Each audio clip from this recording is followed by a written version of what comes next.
Assalamualaikum warahmatullahi wabarakatuh. Bagaimana kabar anak-anakku kelas 3? Bapak harap semuanya baik-baik saja ya.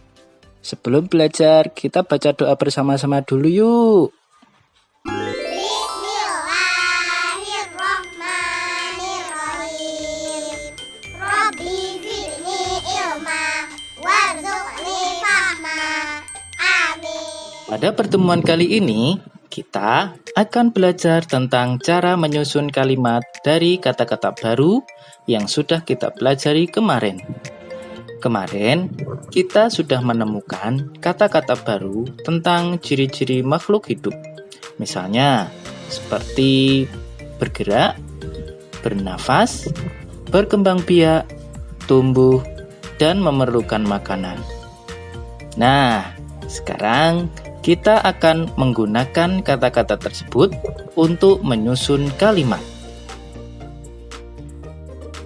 Oke, Pak Guru akan membuat contoh dari kata-kata bergerak dan bernafas ya.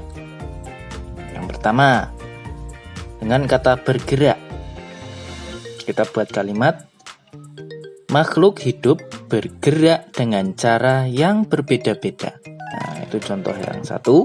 Kemudian yang kedua, dengan kata bernafas, kita buat kalimat manusia bernafas dengan paru-paru. Nah, itu contoh yang kedua. Oke, perhatikan. Selanjutnya, mari kita baca bersama-sama teks berikut ini. Yuk, semua bersiap-siap untuk bersama-sama membaca teks ini. Oke? Kita mulai dari sekarang. Judul teks, perkembangbiakan makhluk hidup.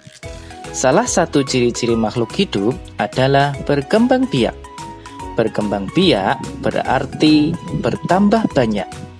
Makhluk hidup perlu berkembang biak untuk mempertahankan jenisnya agar tidak punah.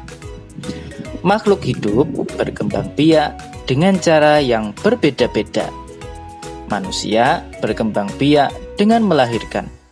Hewan berkembang biak dengan bertelur atau ovipar. Kemudian melahirkan atau vivipar. Dan bertelur melahirkan atau ovovivipar. Tumbuhan berkembang biak dengan biji, tunas, stek, okulasi, dan spora. Selain berkembang biak, makhluk hidup juga tumbuh. Tumbuh artinya menjadi lebih tinggi dan besar.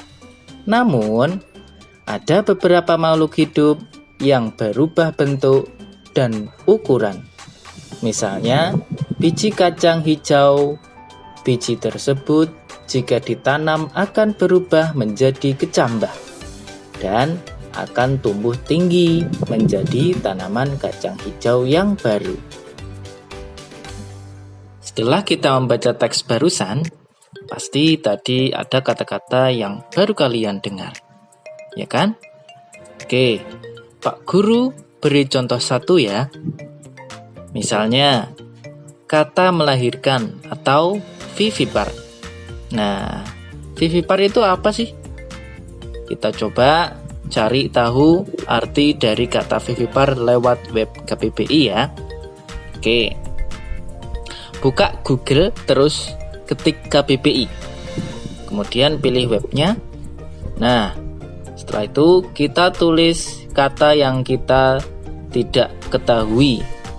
Contohnya tadi apa? Melahirkan atau vivipar. Nah, ini artinya.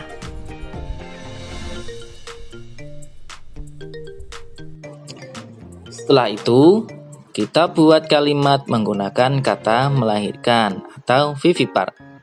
Contohnya, sapi berkembang biak dengan melahirkan atau vivipar.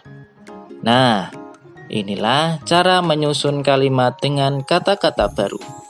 Bagaimana? Sudah paham anak-anakku? Insya Allah semuanya paham ya. Setelah ini, kalian akan diberi tugas oleh wali kelas masing-masing. Siap mengerjakan tugas? Pastinya siap dong. Kan anak-anak soleh-soleha. Oke, mungkin cukup sampai di sini dulu pembelajaran kita pagi ini. Kita lanjut besok ya. Sebelum kita tutup, mari kita ucapkan hamdalah bersama-sama. Alhamdulillahirabbil alamin. Wassalamualaikum warahmatullahi wabarakatuh.